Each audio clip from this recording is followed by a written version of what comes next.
a world where fragmented operations leave aircraft collecting dust instead of collecting revenue, one podcast has set out to destroy downtime. This is the Death to Downtime podcast, the only podcast dedicated to aviation and aerospace tech ops professionals. Here's your host, Andy Hakes. Welcome back to another episode of the Death to Downtime podcast. I'm Andy. I'm the host of the Air Expert podcast. You know, what I want everyone to know is the reason that we do this, the entire reason that we do this is because our industry, the airline, the aviation, the aerospace industry, faces a lot of challenges, and it takes a huge collection of effort and a collaborative effort from a lot of people, from a very diverse group of people, to share the complexities of what they do on a daily basis, and so that we can understand the decisions that they make on a daily basis. So for those of you who might only know air travel from the perspective of a passenger that's flown for a few times, what I really want to impress upon you is the fact that there are so many individuals across aviation and aerospace who have poured their heart and souls into this ecosystem over years, over decades, one of which you're about to meet. And they've done so with the intention of making aviation safe and reliable. So it's really exciting to share the voices of those people. We want to share those voices. We want to share the ideas. We want to share the insights. And I think most importantly, what we want to be able to do is turn those insights into actions. So it is really cool for me, on a personal level, to introduce the guy that's sitting on the other side of the line here that's going to be our podcast guest. I've known him for a long time. I want to say probably about, well, I'm not even going to guess at this point, but for a long time. He's a guy that's definitely been around the block. Duane Cornella, good evening. It's nice to be here with you, and thank you for being a part of your podcasting here. I was really looking forward to this opportunity. Thank you for inviting me. So can you, and because you've been around the block, can you give a sense of, you know, what you've been doing over the last, is it 40 years you've been in aviation now? It's coming up on 41 years. That's wild. That's wild. So what does the last 40 years look like for you? Well, that's a good question. So you don't even remember. You know, let me just kind of start at the beginning if I can, just to kind of set the stage, if you will, of my career. You know, I went to A&P school here in Colorado. It used to be known as Colorado Aerotech. And I was one of the very few kids in my few people in my class that wanted to work on big commercial airplanes. And I have to say, United Airlines was my desire to go do that path.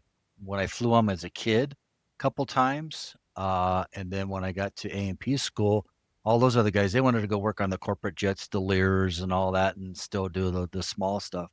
Not me. I wanted to work on the big jets. And I would literally go out during my time at A&P school out to Stapleton Airport, Andy, and just watch the activity from the terminal. This was before all the big security procedures and measures that you could briefly walk through, and I could go sit at the gate. And I would sit up there on a Saturday afternoon or Saturday evening and just watch the activity from the ramp, the pilots, as much as I could get out of the window, of course, seeing the maintenance guys changing tires, changing brakes from DC-10s to 727s to 737s and whatnot, and DC-8s. And I go, that's where I want to be. And lo and behold, I got my first job in aviation, working as a sheet metal mechanic for a little company called Mike Smith Aero in Johnson City, Kansas. I probably got about a dozen 337s out there flying around doing all the speed mods on the Beach Bonanzas, from the V35s to the A36s and so on. But that was a short-lived time to get me started. I got selected to be employed by United Airlines in September of 1984. And so I left that job and went to work in, like I said, September 1984 in San Francisco. Small farm kid from Eastern Colorado, that worked on tractors and farming and ranching and all other kinds of things, going to work in the big hangar facility at San Francisco International Airport. Nothing but a great ride ever since. What is HMV for those who might not be familiar? Heavy maintenance visit. And at that time, San Francisco was one of the top MRO facilities recognized around the globe. And I can tell you for a fact that there were times Boeing Aircraft Company would send customer airplanes down to San Francisco and have them work on work on their airplanes because of just the reputation. And it had the biggest jet engine shop in the world. And it was from there when I got my HMV experience, as I said, heavy maintenance. My goal was to go be on the flight line. All I wanted to do is work out there on the terminal. I got my experience working the service check crews to get to know the airplanes. And instead of working on an airplane in 30 days, a span of 30 days, I had to work on it within 4 to 6 to 8 hours and get it ready. And the biggest thrill, Andy, that I always got was being able to be qualified to do a maintenance release on an airplane, working on it all night and setting it up for airworthiness release and certified to flight to hand the logbook back to the pilot. For someone that doesn't know Yeah. and kind of doesn't understand the layers of complexity there, like the airworthiness, like you said, you are literally handing the logbook, whether it's, I mean, it's 2025, so it might be paper, it might be an electronic logbook, but you're literally handing that to the crew, and that is the indication, that is the authoritative document that says this airplane is airworthy and ready for flight. It's full use of your A&P certificate, and to be able to, with confidence and with all of your skill sets and knowledge, to turn that aircraft over, because you fly, I fly, my family flies, your family flies, and that one person that signs off that logbook to make sure it's good to go, what a thrill that is. And to be able to do that at such a young age, Andy, words can't describe what I feel when I got to do that. And it was probably my time when I was on the flight line at Denver, is they introduced me to a leadership role. It was a station maintenance controller role. And I was coming off the floor as a mechanic into leadership and management, basically doing all the manpower, the manpower planning, the scheduling, the parts, making sure parts were available for the overnight maintenance. If there was a field service, as we all know, and these are things that contribute to the downtime that you talk about, making sure, to summarize it very simply, I had to make sure my midnight shift was set up successfully, that I call through the 3 Ps that I still believe to this day: parts, people, and process, right? Do I have the right parts at the right place at the right location? Do I have the parts coming in that'll be here when the airplane lands? Do I have the people? Do I have the qualified people to work on it? Borescope qualified, taxi run qualified, sheet metal qualified, all those things that go into it. You had to make sure all that paperwork is in place. So when come the midnight shift and the turnover, you had to hand that package over to that leadership, the most very important thing in an airline, that had to make sure that was done with, because of the consequential downline impacts if an aircraft is delayed. As what do you say, the demons of downtime. If those are late, it just snowballs right through the entire day. If you had an airplane come in, let's say it had an unscheduled engine change or a borescope that possibly had failed the borescope checks, right, per the manual, and it had a 6 a.m. departure. Well, here it is at 10 o'clock at night, and you got the engine, you got the people, you get all that stuff ready to go. You had to go into negotiations with the aircraft routing people in our headquarters in Chicago and do routing swaps, do changes around to make sure that the airline still met its schedule, but at the same time, you still had to make sure the airplane got fixed properly in the most efficient manner possible. So, that's it starts a little long, but in a nutshell, that's really what goes on. Yeah, it's interesting that you bring that up, because I think that as a matter of fact, I know that for a lot of people, and it's quite understandable that people that are outside of our industry don't give a lot of thought, probably nor should they, to the complexity of what goes on behind the scenes. So I'm hoping that anyone to this who is not in the industry, or perhaps someone who is just in the early stages of beginning their journey in the industry, starts to get a sense of just how incredibly complex this environment actually is. What is the best part about seeing the airplane, like, actually leaving the blocks, actually, going off the gate, taxiing out, take off? What was your favorite part of that? I can give you a very clear visual of what that looked like. And it was in San Francisco when I was working San Francisco Line Maintenance, SFOMM.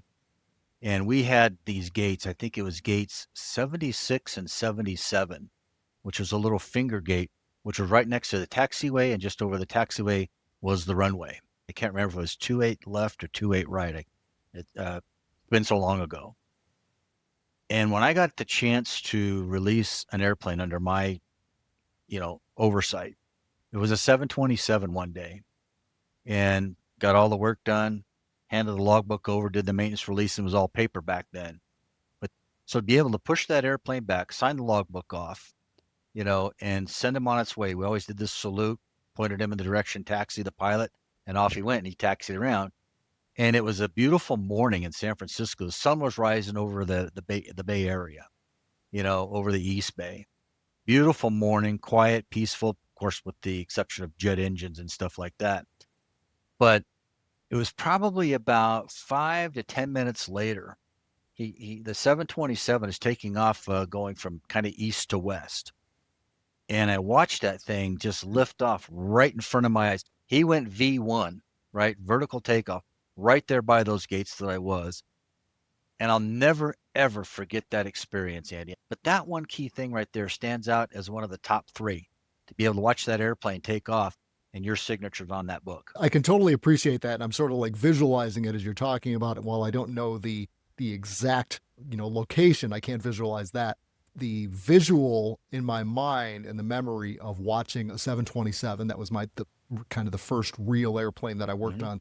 The visual of a 727 taking off with the smoke pouring out of those JT8s and it climbing out, slow climb out, real heavy, is very powerful. And I hope that everybody that's just now coming into the industry finds that same sense and that same thing that really just kind of appeals to their heart, because it is very powerful. Yeah. One of my other items in my career, I'm also a recognized graduate speaker at A&P schools.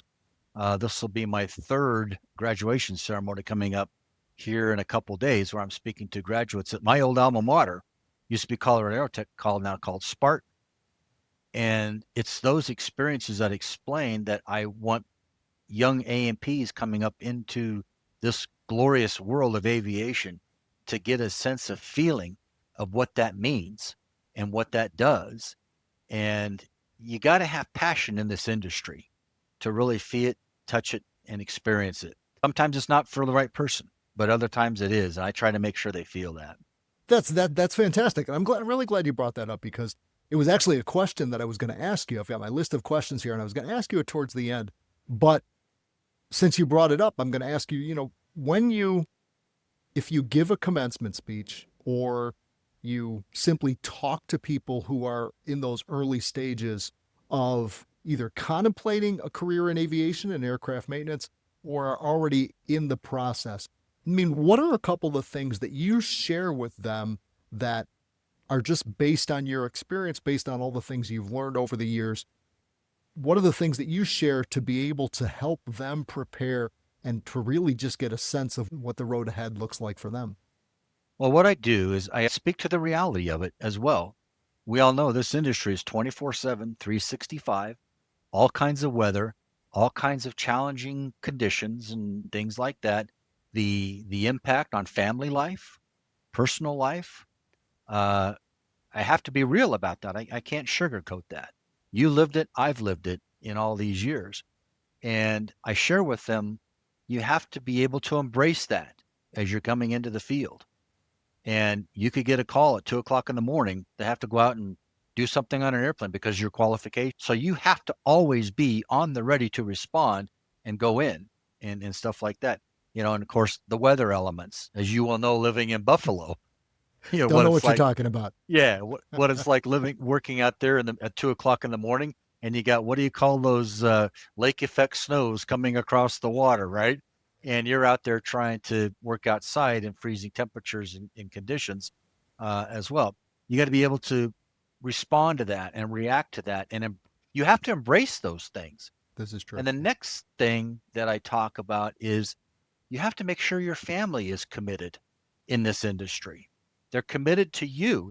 That's what I try to stress to the young graduates, the importance of embracing the challenges of 24/7, 365. It's a wonderful, wonderful career. And that's what I speak to. Sometimes a lot of people it doesn't work that way, but there's still that positive side that I like to stress. That's awesome. I appreciate you sharing that. So what I want to do is transition a little bit. So a while back, probably about, I'm guessing 3 or 4 months, it doesn't matter. I just happened to be looking at a publication called Aerospace and Defense Review. I was kind of flipping through some of the articles in there, and all of a sudden I saw an article on a specific topic, the topic of communication in aircraft maintenance. I think it was titled The Power of Communication or something very similar to that. And lo and behold, when I looked at who penned the article, it was a guy by the name of Duane Cornella. So I wanted to poke at that a little bit. You mentioned something that kind of jumped out at me. You said that customer expectations are high. And I should note that you've had this long experience with airlines, but today you work for a company that is not an airline per se, but your work is very similar. So if you could just expand on the customer expectations and how they're very high and how they are on the increase. Well, let me take a stab at this, Andy, and kind of tell you a story of how I see things based upon my 41 years of experience. And yes, the world that I am in now, outside of my 34 years at United Airlines, when I was there, yes, we had the customer that flew on our airplanes and generated our revenue and stuff like this. The other important thing is on the supplier side, which is where I'm at right now in my current job here at Panasonic, but also previously at GoGo and with STS and with Launch and like that. Those parts of the company is where I really honed in on the importance of communication. Why do I speak to that very highly? Because that customer is putting their significant amount of trust, financial, into that company that's performing maintenance or service to those airplanes. And I've watched way too many times, Andy, where, you think there's a plan going in or something happens and somebody who is a lead mechanic or a technician or a mid-level manager, supervisor, sometimes they don't take the time, Andy, to emphasize the work that they're doing to make sure that the customer feels confident and satisfied that they're getting what they're paid for, right? And as you noted in the article, one of the things I talked about, not only as human factors and more so ever coming out of COVID, the expectations of customer satisfaction, but the key takeaway to all of this, Andy, is words matter. I've seen way too many times where some guy will sit there and say something. He didn't know he didn't think about what he was going to say or how he's going to say it. He just threw it out there. Well, when you don't take the time to develop those words to get the point across, a lot of things could go wrong. Indeed. In that whole thing, right? And then you end up having to kind of go back and redo it again, right? It's like you and I always say, you like my football analogies, right? There are plenty of them. There are plenty of them. If you don't get the play execution coordinated correctly and transformed or communicated from the sideline to the huddle, right? And the players all line up, they think they know their assignments, and all of a sudden the guy goes, what play did we just call? What did he mean by that? Or the defense is showing a different look, and instead of making 1 yard or 2 yards, you end up losing 3, or you get a fumble.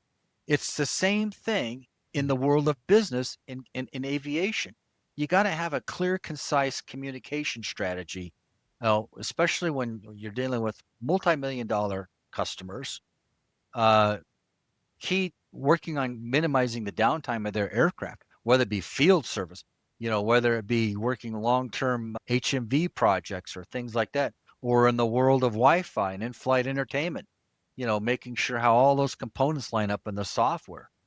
Words matter and communications matter. And the person that's in charge of doing that to the customer, they need to take their time to do that. And actually, I work a lot in my leadership currently today, talking about coaching, communication, how to do conflict resolution, how to do paraphrasing. It's those basic things like that I highlighted in the article, Andy, that you need to devote a lot of time to your people so that they can represent your company in the best light possible. It's one of the things that I noticed that you mentioned in that article, and I thought it was kind of fascinating, was that you spoke of you mentioned literally words matter, as you said, but you mentioned it in the context not only of speaking, but of also listening. So, Yes. I had an interesting experience a number of years ago. I was having a conversation with someone and I was emphasizing the importance of what we say.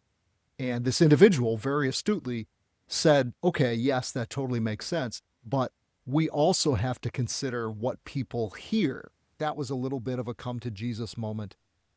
And it stuck with me because he was 100% correct. For people who are starting out on that journey and are dealing with all the things that you mentioned. So, you started out by saying the customer expectations were really high.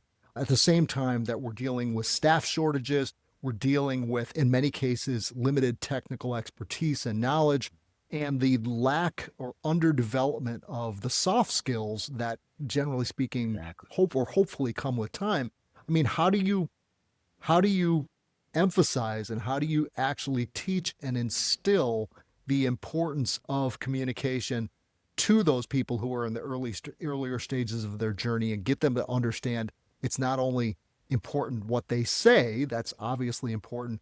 And it's a very good point you bring up. And as you were sharing that with me, one of the things that I would love to see A&P schools do, technical schools do, that you and I both been a part of, is how can they incorporate soft skills training, right? People skills training. I mean, we all go through at my life, it was 1,920 hours. Not a lick of it was anything near around, how it is to deal with people. And it was United Airlines that really taught me as I progressed in my leadership promotions, the importance of communication and most importantly, the skill of listening. I can't tell you how many times we went through paraphrasing scenarios. We went through feedback back and forth, anchor points and words that you find out there to say, what you use when you hear something and how you repeat it back, the technical aspect of it. And I chose to really want to master that skill because if you can master that skill, the customer feels heard, the employee feels heard, and then all of a sudden the path to recovery or teaming, troubleshooting, whatever you call it, opens up with clarity, right? I have to demonstrate a book that I'm reading right now that I want to share with you that was given to me by one of our largest customers. And the author's name is Simon Sinek. And the title of the book is Start with Why. I only interrupt to tell you that book is literally on the shelf outside the door here. Someone from our crew graciously brought it in. Tell me more about what your takeaways so far from that book are. We're getting ready to go through a management process with one of my organizations. And we started talking about the book. And mostly I was through the weekend reading a lot about chapter 4, and it starts with the golden circle, the why, the how, the what. And I won't bore you with all the details of that. But the takeaway, Andy, was my investment of time and energy into them to develop them as leaders. And to be a good leader, as you well know, takes really one key aspect of it. Not only got to be good technically, right? You got to demonstrate all this, but how you communicate, listening, paraphrasing, understanding the why of why this is. And I'll tell you a quick little story. One of my other supervisors, he listened to the audio book and I said, how are you employing it? Because he finished it. He said, Duane, he goes, we had some rough waters we were going through. And I explained to them the why of why I was asking the question to get the why back from them. And these are small steps, Andy, in their leadership growth and development. And I feel that's very important to do as leaders in this industry across the board. That is great. So that's my flavor right now, my chi, as a leader, to demonstrate my commitment to the development of not only my closest networking friends in this industry, but also to the people that are falling under my direct leadership, as well as above me. So That's awesome to hear. That's fantastic. yeah. So back to the communication in the article, Andy. I really felt very important that communication needed to be the key thing. We all know how we can all fix airplanes because we've been taught how to do it through the, you know, GEM-FAM courses and everything else. But when it comes down to executing the plan, the process, it takes communication, giving and receiving, back and forth. And sometimes it can be passionate, sometimes it can be brutal, sometimes it can be rough, but that's our industry. We are very passionate people because of, first and foremost, as you said in the beginning of this conversation, people need to know we care about one thing mostly, and that's the safety of the person, whether it be the pilot or the passenger riding the airplane. And Lord knows we've seen a lot of news in the last several months about the state of our industry, tires falling off, panels hurt.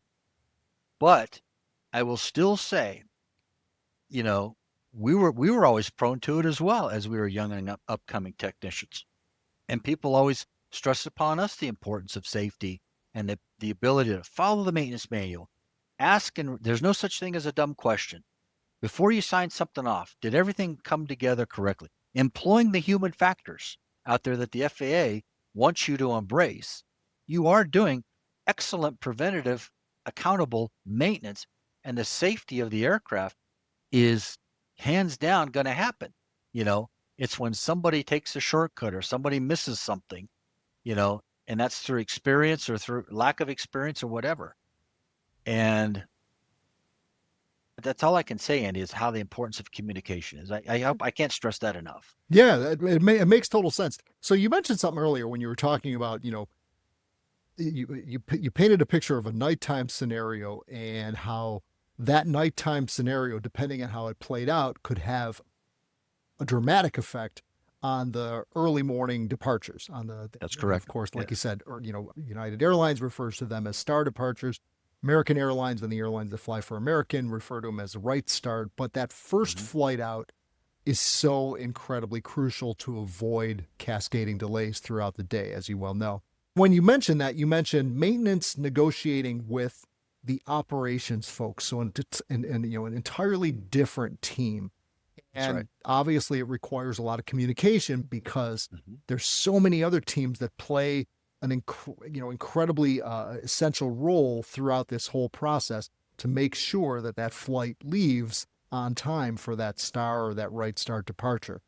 Do you think, based on your experience, that leadership teams invest enough time and effort and resources understanding the impact of communication or the lack thereof? I actually think they do, Andy. Yeah. And I've been recipient to some of those things as well. And a lot of, I mean, going to these breakout seminars and breakout sessions where they bring airport operations people in, you know, ramp service leadership, gate operations people, customer service, tech ops maintenance, you know, at the local level, but also at the network level, aircraft routers, airport operations managers, dispatchers, you know, they all bring everybody together to focus on that one thing, learning your communication style, who you are and what your communication style is, going through all of those psychological exercises.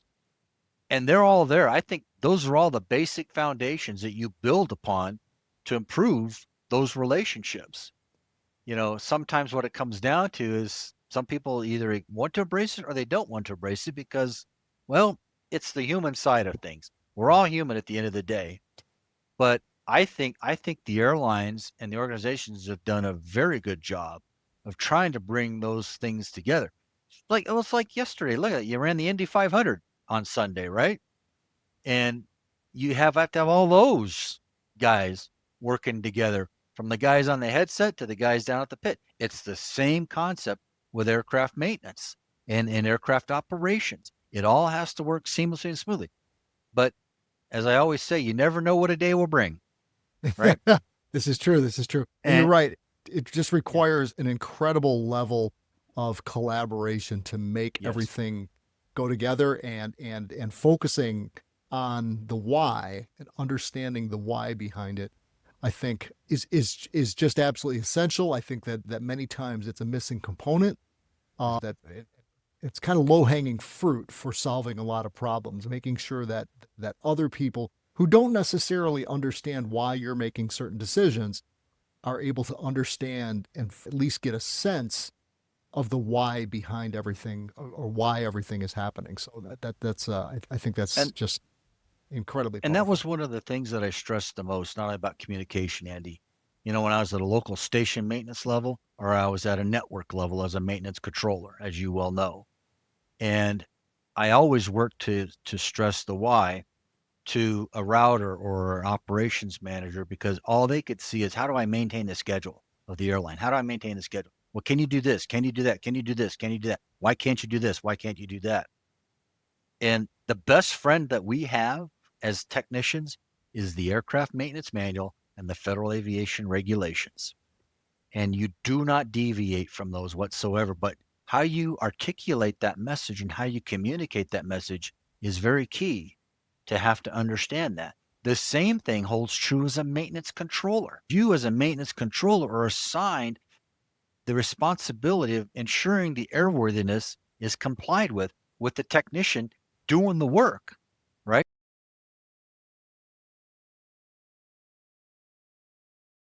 Here's the manual. Make sure you do this. Make sure you sign this off this way.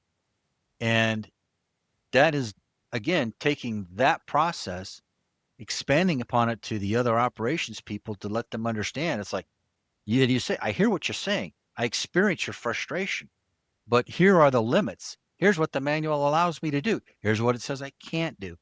And I've learned to stress that very professionally over time. And I encourage every guy in a maintenance control. I'm sure there are many more than just me that do that same thing, and they do it very well. I'm just accentuating that to amplify that we do take into account those things and how important they are.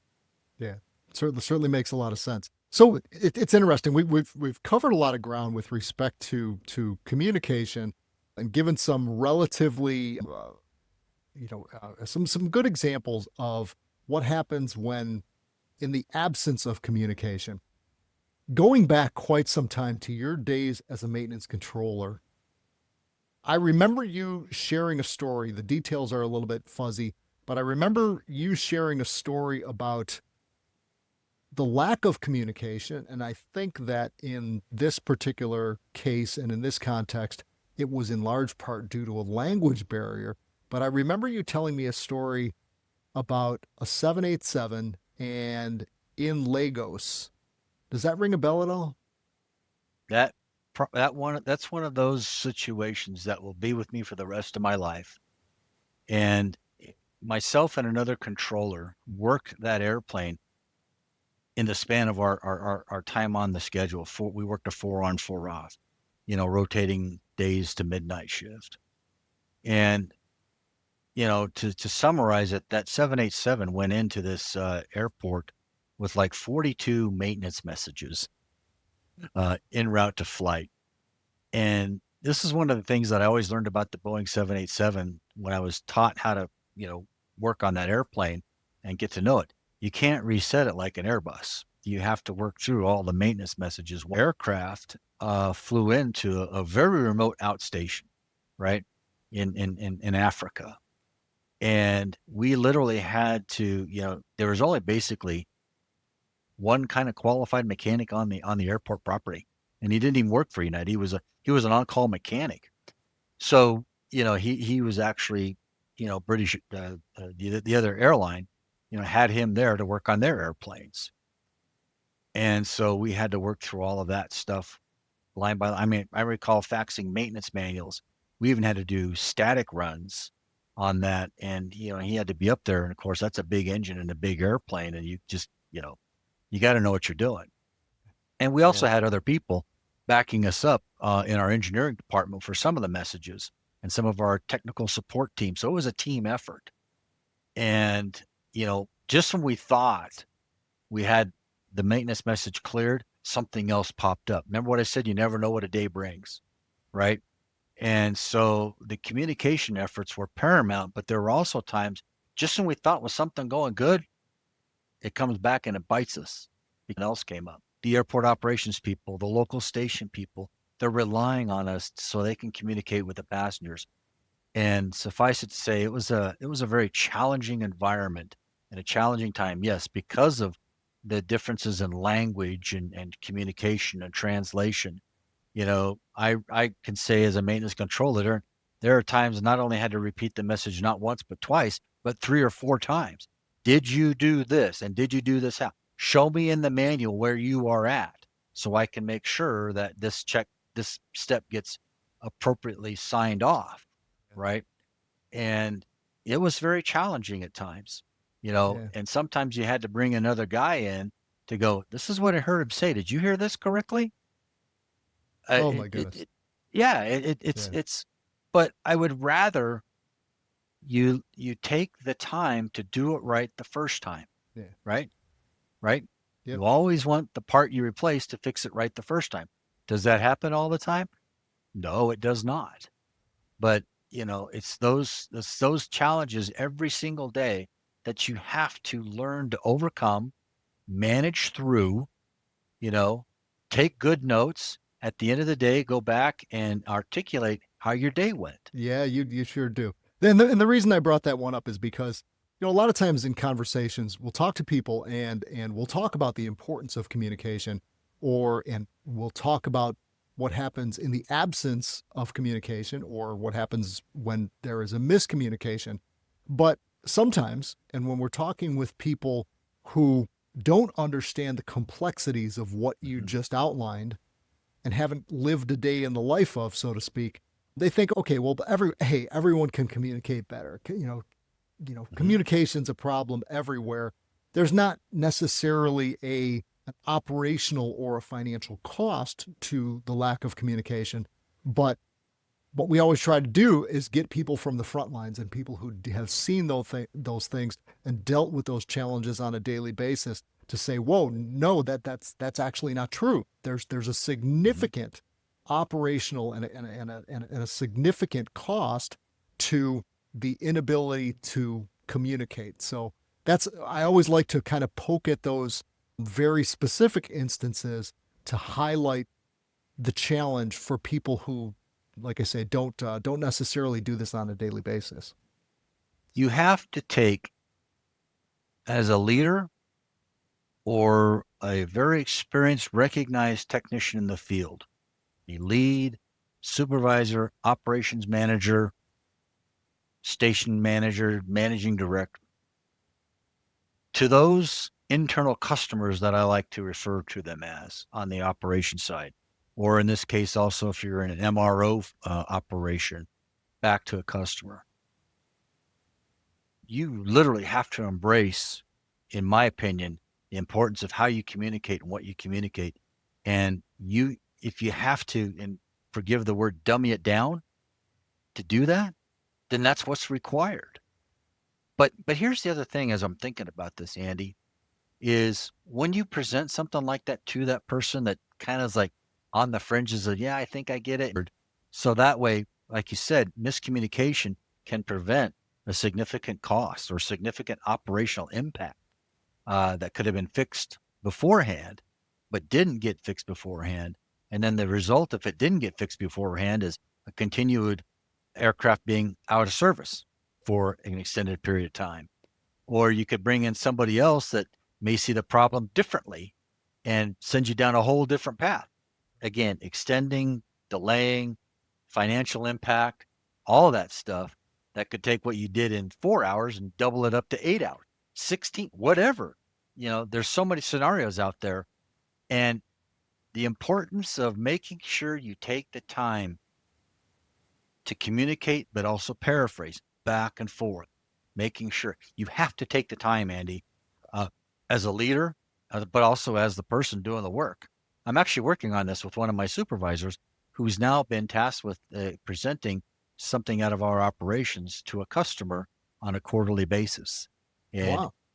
yeah, and we were talking. We were using role playing, Andy, to help him understand the importance of communication. I was playing on one side of the role. He was playing on this side of the role, and using role playing as another tool in addition to paraphrasing, Andy, can make a lot of inroads and break a lot of mental barriers with a person who doesn't want to who's uncomfortable communicating, right? But you have to build up their confidence to do that. I went through the same thing when I came out of the the frontline supervisor role at United Airlines and went into these larger leadership roles and having to stand before 400 mechanics, some of which were some of my closest friends, talk about changing culture, changing this. Yeah. That's where I got good. And not only as a controller, but also what I did, but it even got further better by learning how to do that and how to speak publicly, especially when it came to organizational stuff and leadership stuff. Indeed. Indeed. That's awesome. Yeah. That's awesome. I'll be looking forward to learning more about that in a future conversation. That's cool. So we've covered a lot of ground here, and it's been, like I say, it's been great to do this. You've been a friend for a long time, and it's great to share these insights in the way that just sort of, I don't know, sort of highlights and amplifies the voice of someone who's been around the block, who has seen a lot of stuff and just been in the industry and working, kind of pouring heart and soul into it in the way that you have. So very, very, very appreciative for that. Before we go, I do like to ask two, I call them quick turn questions, just kind of on the spot questions. These are not things that I've prepped you with or anything like that. But the first question, the most rewarding part of your role today? Being able to watch people accept their role as a leader and help them grow and change to be a better leader. And I'll summarize, like I've said many times before, I was blessed at United Airlines for many, many years by a many great leader that took ownership in my development by giving me books, coaching, guiding, counseling. And I've always told myself, I want to give to them what was given to me. And I try to live that every single day of my life. I appreciate you sharing that, and I'm glad I asked the question. And the last question, it's been a long journey for you, and you've had a lot of conversations along this journey with a lot of people who have been very influential. Who really stands out in your mind as someone who believed in you, that put you on this trajectory? Well, out of respect for them, I don't want to use their names, okay, Sure. if that's fair to say. Absolutely. But there are probably a handful of people. And it was mostly in the middle stages and latter stages of my career at United Airlines that really took a serious investment in my growth and my development. And they are because of them, I am here today because of them. And we still maintain close relationships, close connections, even outside of aviation. And whenever we're together, Symes, I sit there and I thank them from the bottom of my heart of how they believed in me. And they're so humble about it. They say, well, I was just there to help along the way, but you did a lot of it yourself. But when you think about that, Andy, it's like cooking something. You got to have this ingredient to make this ingredient work, right? And they all got to blend together. And it's because of those 5 or so individuals, some of them have passed on, that there not goes a day in my decision making as a leader right now where I'm at. I would always ask, well, what would he say about this? How would he look at it this way? And there are even times I will still call on him, one of them here and there, and go, what do you think about this? Because as you well know, this industry is built on relationships and networking. And there is millions of years of experience combined out there that somebody's not seen something that we don't think we've seen before. And to be able to be a part of that community, Andy, and build that relationship that I want to kind of highlight closing this question out, embrace those relationships because they will come back to give you tenfold more than what you originally thought you were going to get. And, at the MRO, it was such a great opportunity to not only reconnect with some people, but also highlight, again, the continued foundations of the relationships to stay very close to what the heart of the industry is. And the heart of our industry is one thing, Andy, one thing only. It's about fixing the airplane safely and compliantly so that your family and my family can get to where they need to get to at the end of the day. That is That is an excellent way to close this out. Thank you very much for that. I'm glad welcome. I asked the question. I think you summed up the essence of what a lot of people feel, and I think you summed it up in a way that should give a lot of hope and inspiration to the younger people who are just beginning this journey. So this is fantastic. Thank you once again. Really appreciate it. I think the mention of the millions of years of experience, I think that's going to be a great topic for a future podcast. Thanks again for joining. Thank you for listening. I hope that you learned a little bit. I hope that your eyes were opened somewhat to the complexities of the industry. At Air Expert, we spend a lot of time thinking about and solving the problem of communication or lack thereof. I invite you to visit us on the web at airexpert.net. Again, I'm Andy Hakes, and I thank you for joining the Death to Downtime podcast.